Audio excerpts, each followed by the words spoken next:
Hello and welcome back to Johnnie Bennie Campus News, your go-to channel for updates on campus life and events. As always, I'm Ben Bugbee. And I'm Daisha Gray. Now let's get into this week's top stories. Our top story tonight, as reported by KNSI News, unfolded at Hull's Trucking alongside the frontage road by Interstate 94 earlier this week. A devastating fire broke out at 4:12 p.m. on Tuesday, drawing the response of 7 fire departments due to a lack of hydrants, as KNSI reporters discovered. That's right, Ben. Fire trucks were also seen pumping water near Flint Town on St. John's campus as firefighters were unable to pump water on site. Despite efforts, a portion of the building collapsed, resulting in the loss of 6 to 8 semis. Fortunately, no injuries were reported, but the incident caused significant disruption, with smoke even crossing the freeway. There have also been reports that the fire briefly reignited this morning. Wind direction combined with the proximity of the blaze had the Arboretum team land management on high alert yesterday. Johnnie Bennie Media had the opportunity to hear some thoughts on the situation from Abbey Forest professional Con Brady.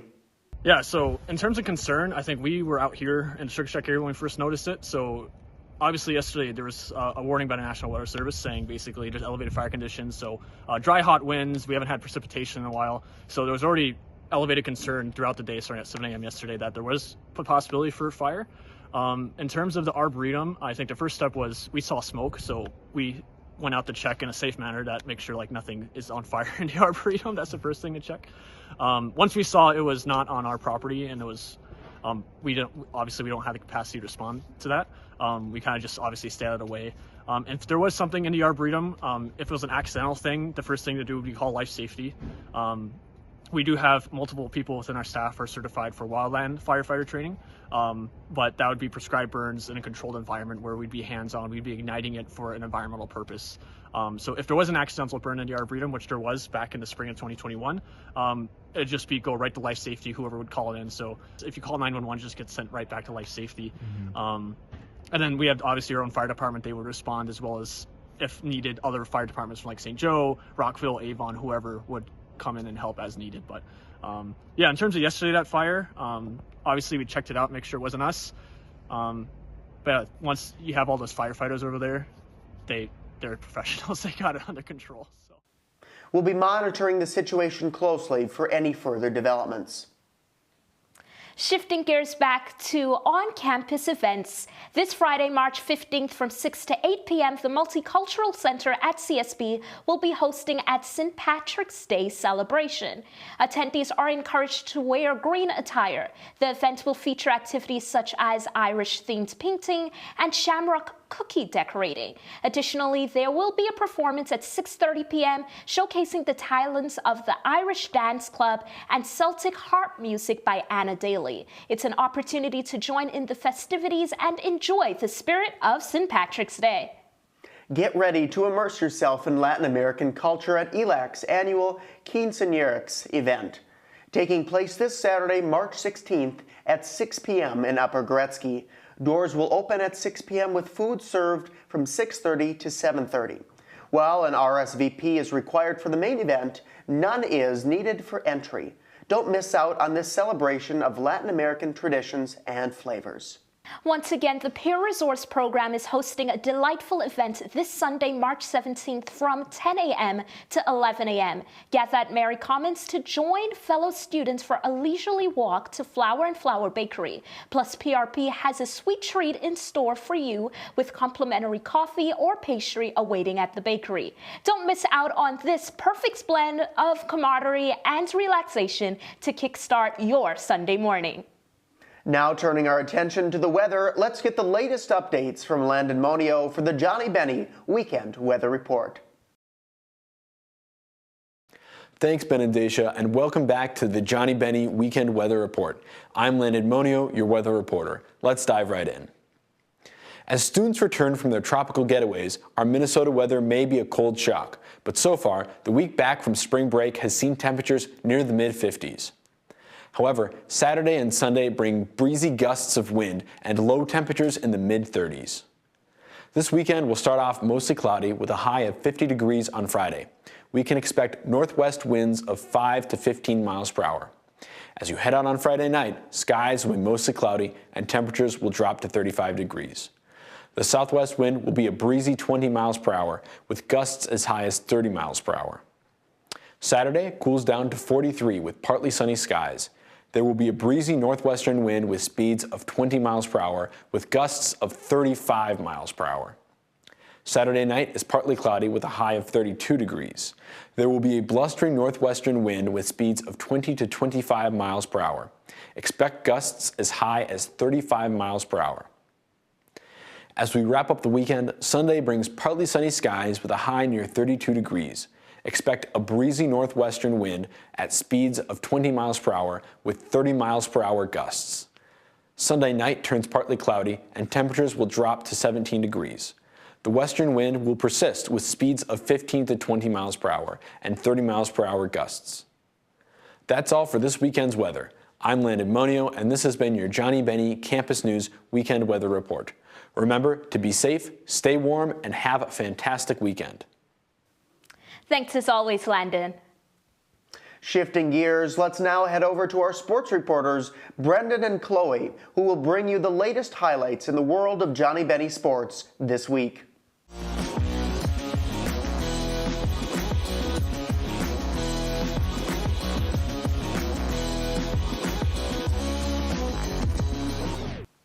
Thanks, Ben. I'm Brendan Amaris. And I'm Chloe Moore. And welcome back to the Johnnie Bennie Sports Roundup, your source for updates on Johnnie and Bennie sports. We hope you all had a relaxing spring break.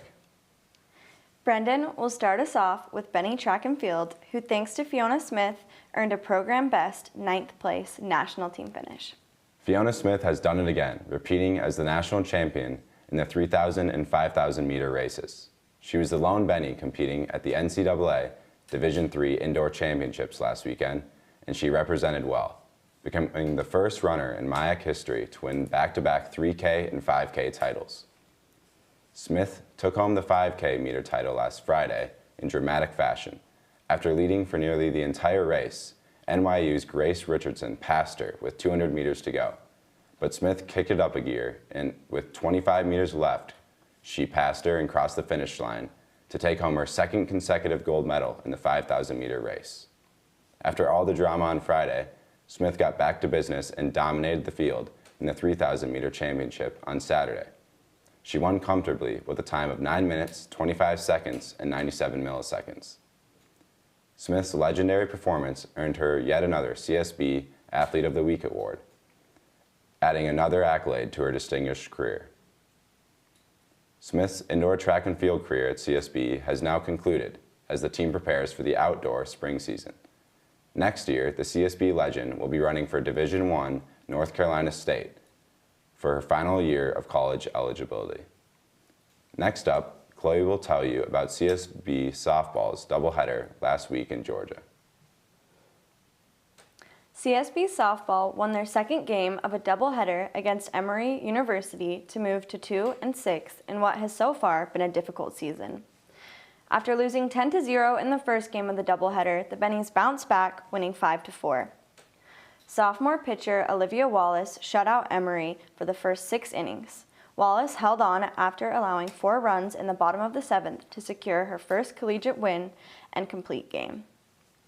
Sophomore Kat Smentana and junior Maddie Kubik powered the Bennie offense, each recording a pair of hits and an RBI. Kubik has had a great start to the year, batting .412 and tallying an OPS of .883, which both lead the team. The Bennies have some time to prepare for their next game, which isn't until Sunday, March 24th, when they host 4th-ranked Co-College in a doubleheader at CSB softball field. Now, Brendan will update you on CSB lacrosse. Despite sophomore Sammy Hackley's program record of 7 goals, the Bennies lost a non-conference matchup against Wisconsin Eau Claire last night, 18-13. The Bennies were outshot 36-28, and their struggles continued as they fell to 1-3 on the season. Hackley now has 48 career goals and leads the Bennies this season with 11.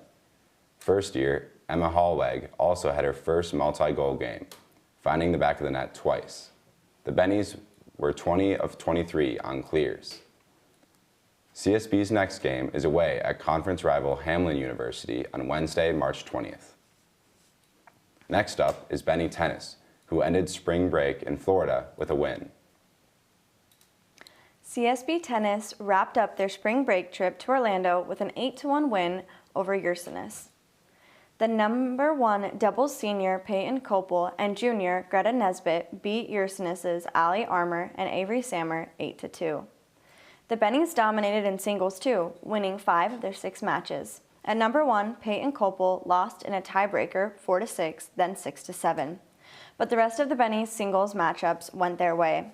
At number 6, first-year Brianna Steinhaus recorded her first career win after a 6-2, then 6-2 decision. The Bennies are now 3-4 on the season and next compete against St. Scholastica in Duluth on Saturday, March 23rd. Now, we'll switch over to Johnnie Sports, but we'll stay on the tennis courts as Brendan gives you an update on the Johnnie tennis team. SJU Tennis was also in Orlando over spring break and, like the Bennies, ended their trip against Ursinus of Pennsylvania. But their difficult season continued as they lost a heartbreaker 5-4. 4 of their 6 matches were decided by a super breaker, and the Johnnies won 3 but lost at the number 1 and 2 doubles in tiebreakers. After falling at number 1 doubles, junior Ryan Will picked up his second win at number 1 singles, 3-6, then 6-4, and 10-8. Will is now 2-4 on the year. Freshman Sam Walden moved to 2-1 on the year after picking up a win at number 3. Then senior Mark Rosen won the third super breaker at number 5, 0-6, then 6-3, then 10-6. The Johnnies also returned to action against St. Scholastica in Duluth on March 23rd. Next, Chloe will update you on Johnnie track and field.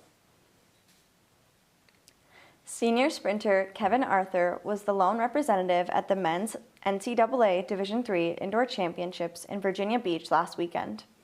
Arthur finished 15th out of the 20 in the 60-meter preliminary race. Arthur then placed 4th in the third and final heat, clocking a time of 6.86 seconds. He was just a fourth of a second off from the qualifying time for Saturday's final. Arthur was added to the All-America second team for 2024. Arthur's performance concluded the indoor season for the Johnnies, who open up the outdoor season on March 28th in Clemens Stadium. St. John's baseball finished their spring break trip with a 6-3 win over Muscomb last Saturday morning. The Johnnies, 6-4 overall, scored 6 unanswered runs after the 5th inning, including the go-ahead 3-run homer from senior DH Joe Becker with 2 outs in the 7th. SJU started out 0-8 and didn't have much success in the first 5 innings, but the Johnnies finally broke through with 2 unearned runs of their own in the 6th inning. Junior Blake Melgren led SJU with a 3-for-4 performance at the plate, while Becker and Rodney Erickson totaled 2 hits and 2 runs apiece. Becker drove in 4 and now has 97 in his career, which is good for 8th in SJU history. The Johnnies travel to Tucson, Arizona this weekend for 4 games over 3 days, March 16th through the 18th. That will wrap up this week's Johnnie Bennie Sports Roundup. Good luck to all the Bennies and Johnnies competing this week. Thanks as always for watching. Now back to you, Ben and Daisha. Thanks as always to Brendan and Chloe for delivering the latest updates on Johnnie Bennie sports and activities. And with that, we wrap up another week's edition of Johnnie Bennie Campus News. We appreciate your viewership. Join us again next week for the latest updates on campus news and upcoming events. Your ongoing support is crucial, so make sure to let your friends know where they can stay up to date with the latest on Johnnie Bennie Campus News. And be sure to check us out on Instagram at CSB SJU_JB Media. As always, I'm Ben Bugbee. And I'm Daisha Gray. We'll see you next week.